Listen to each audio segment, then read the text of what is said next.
ଆପଣଙ୍କ ସେଇଠି ପୁରା ବେଶୀ ହଉଛି, ପୁଣି ଭୁବନେଶ୍ୱରରେ କାହିଁକି ହବ? ଯାହା ହଉଛି ଆପଣଙ୍କ ଜିଲ୍ଲାରେ ହିଁ ହଉଛି। ଭୁବନେଶ୍ୱରରେ ପରିସ୍ଥିତି କାହିଁ ସେଠି? ଭୁବନେଶ୍ୱରରେ ପରିସ୍ଥିତି ଆଗରେ ଯାହା ଥିଲା ବର୍ତ୍ତମାନ ବି ସେଇଆ ଅଛି। ତ ଆପଣଙ୍କର ଆଚାର ବ୍ୟବହାର ନୀତି ଗତି ସବୁ 100ରୁ 100 ଚେଞ୍ଜ ହେଇଯାଇଛି। ଆଉ ମୁଁ ଆପଣଙ୍କୁ ବାରମ୍ବାର ଇଏ କରି କହୁଛି ମୋର ବର୍ତ୍ତମାନ ଭବିଷ୍ୟତ ଆପଣ। ତା ସତ୍ତ୍ୱେ ଆପଣ ଚାହୁଁଛନ୍ତି କଣ କରିବି? ଭବିଷ୍ୟତ ମୁଁ କଣ ଭବିଷ୍ୟତ କରିପାରିବି? ମୁଁ କଣ ଭବିଷ୍ୟତରେ କରିପାରିବି? ମତେ କୁହ ଏଇ ଭବିଷ୍ୟତରେ ଆମର କରୁ। ସେଇଆ ତ ଆପଣ କହୁଛନ୍ତି। ଆଉ କଣ ମୁଁ ଆଉ କଣ ଦ୍ୱିତୀୟ କଥା କହିବି? ମୁଁ ଆପଣ ଯାହା କହୁଛନ୍ତି ସେଇ କଥାଟା ହିଁ ମୁଁ ସେଇଆକୁ ରିପିଟ କରୁଛି। କଲା ବେଳକୁ ସେଠୁ ଆପଣ କହୁଛନ୍ତି ମତେ ଏମିତି ବ୍ୟବହାର କରୁଛି। ଆପଣ ସେଇଟା ମାନେ ସେମିତି ବ୍ୟବହାର କରୁଛନ୍ତି ଯାହା ଫଳରେ କି ତୁ କିଏ ମୁଁ ଚିହ୍ନିନି। ବର୍ତ୍ତମାନ ବି ସେଇ କଥା ବି ମାନେ ସେଇ ବୁଲେଇ ମତେ କହିବ ମୁଁ ହାତୀ ଉଠ ଯିବି ନା ବ୍ରହ୍ମପୁର ଯିବି ମତେ ପଚାରିବ।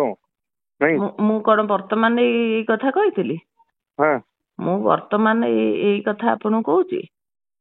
ମୁଁ ତ ଏଇ କଥା ଆପଣଙ୍କୁ ଯିବି ନା ବ୍ରହ୍ମପୁର ଯିବି, କୋଉଠିକି ଯିବି? ମୁଁ ଯାଇପାରିବି ବୋଲେ କଣ ପାରିବିନି? ସେଇ କଥା କହିବା ପର୍ଯ୍ୟନ୍ତ ମୁଁ ଗଲି କଣ ପାଇଁ? ଆଜି ପର୍ଯ୍ୟନ୍ତ 10 ବର୍ଷ ହେଲା ତ ନାଇଁ ସେଇ କଥା କାହିଁ କହିବ? ନାଇଁ ସେଇ କଥା କହିବା ପର୍ଯ୍ୟନ୍ତ ଗଲି କଣ ପାଇଁ? ମୋ ପାଟିରୁ ବାହାରିଲା କାହିଁକି? ମୋର ସେ ଚିନ୍ତାଧାରା ଆସିଲା କାହିଁକି? ଘଡ଼ି ବିପି ଉଠିବ ଆମେ ଜାଣିନୁ। ଘଡ଼ି ମେଡିସିନ ଖାଇଲେ କମିବ। ମେଡିସିନ ଖାଇଲେ କମିବ ସେ ବିପି। ମଣିଷ କମେଇ ପାରିବନି କାର ବିପି। ମଣିଷ ବିପି ଦେଇପାରିବେ କିନ୍ତୁ କମେଇ ପାରିବେନି। କମେଇ ପାରିବନି। ମଣିଷକୁ ଶାନ୍ତିରେ ରଖିବାକୁ ଦିଅ ହେଲା। ସେ ଶାନ୍ତିରେ ହେଲେ ଲୋକ ରାସ୍ତାରେ ହସିବେ ଲୋକ। ସେଇଟା କଣ ମୁଁ ଜାଣିନି? ସେଇଟା ମୁଁ ଜାଣିନି। ହସିବେ ଆଙ୍ଗୁଠି ମାରିକି ଲୋକ। ଯୋଉ ଇମେଜଟା ଏତିକି ଦିନରେ ଗଢି ଉଠିଛି 5 ମିନିଟ୍ ଲାଗିବ ଛାରକାର। ଆପଣ କହୁଛନ୍ତି ପରା କିଛି ହବନି, ପୁଣି ତୁ କିଏ ଚିହ୍ନିନି ମୁଁ, ଆଉ ପୁଣି ଯେତେବେଳେ ଗୋଟେ ମଣିଷ ଯାହା କରିବା କଥା କରିବୁ ବୋଲି କହିବ ଜଣେ, ରିଜିଡ୍ ହେଲେ କଣ କହିବ? ସେ ରିଜିଡ୍ ହେଲା ପର୍ଯ୍ୟନ୍ତ କଥା କାହିଁ ଆଜି ପର୍ଯ୍ୟନ୍ତ ଯାଉନଥିଲା? ଆଜି କାହିଁକି 6 ମାସ ହେଲା କାହିଁ? ସବୁଦିନେ ସବୁଦିନେ ପାଠ ଏଇ ପାଠ ସବୁଦିନେ ନା 6 ମାସ ହେଲା ହଉଛି। 6 ମାସ ହେଲା ହଉଛି କାହିଁକି ହବ? 6 ମାସ ହେଲା ସେଇ କଥା ତ ମୁଁ କହୁଛି। ଆପଣ ଯଦି ପ୍ରତ୍ୟେକ ସମ୍ପର୍କ ଯଦି ସଠିକ ଭାବରେ ନିଭେଇ ପାରୁଛନ୍ତି, ଏ ବେଳକୁ କାହିଁକି ଏତେ ଅବହେଳା? ସେ ବେଳ ପରିସ୍ଥିତି ଅଲଗା। ମୁଁ କହିଛି ତମକୁ, ଲୋକ ପଛରେ ଲାଗିଛନ୍ତି। ମୁଁ କହିଛି, ବାରମ୍ବାର କହିଛି ତମକୁ।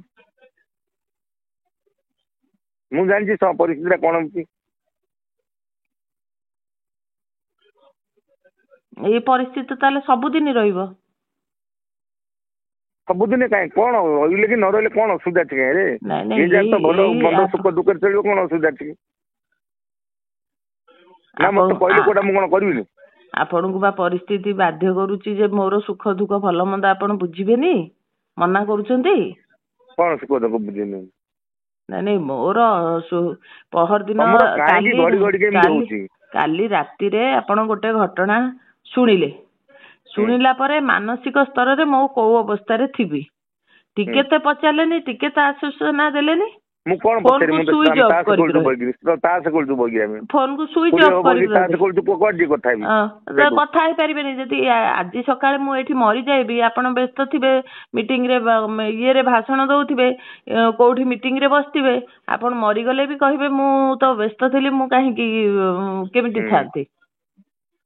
ମରିଗଲେ ବ୍ୟସ୍ତ ଥିବେ, ସେଇ ଗୋଟିଏ ଇଏକୁ ତ ଅପେକ୍ଷା କରିଛନ୍ତି। ଆଉ କଣ ଏ କୋଉ ଦିନ ଦୁନିଆରୁ ଆପଣ ତ 24 ଘଣ୍ଟା ଭଗବାନଙ୍କୁ ବର୍ତ୍ତମାନ ଡାକୁଥିବେ।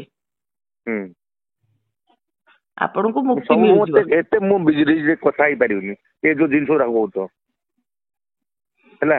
ଏମିତି କି ହୁଏନି? ମୁଁ କାହିଁକି ହଉଛି? ଆଗରୁ କାହିଁକି ହଉନଥିଲି? ମୁଁ ଜାଣିନି। ସାହି ପଡିଶା ଲୋକ ଜାଣିବେ। ଆପଣ ଜାଣିବେନି। ସାହି ପଡିଶା ଲୋକ, ଗୋଟେ ଲୋକ ଯଦି ଏତେ ବର୍ଷ ହେଲା କିଛି ବୋଲି ଟୁଁ ହଉନଥିଲା, ଆଜି କାହିଁକି ହଉଛି? ସେଟା ମୁଁ ଜାଣିନି। କଣ ପାଇଁ ହଉଛି ସେ ଜାଣିବାକୁ ଚେଷ୍ଟା ସେ ଲୋକ ଏକା ଜାଣିଥିବ ଲୋକ ବା ଜଣେଇଲା ବେଳକୁ ଆପଣ ତାକୁ ଆହୁରି ଓଲଟା ସିଧା ପଢଉଛନ୍ତି ପାଠ।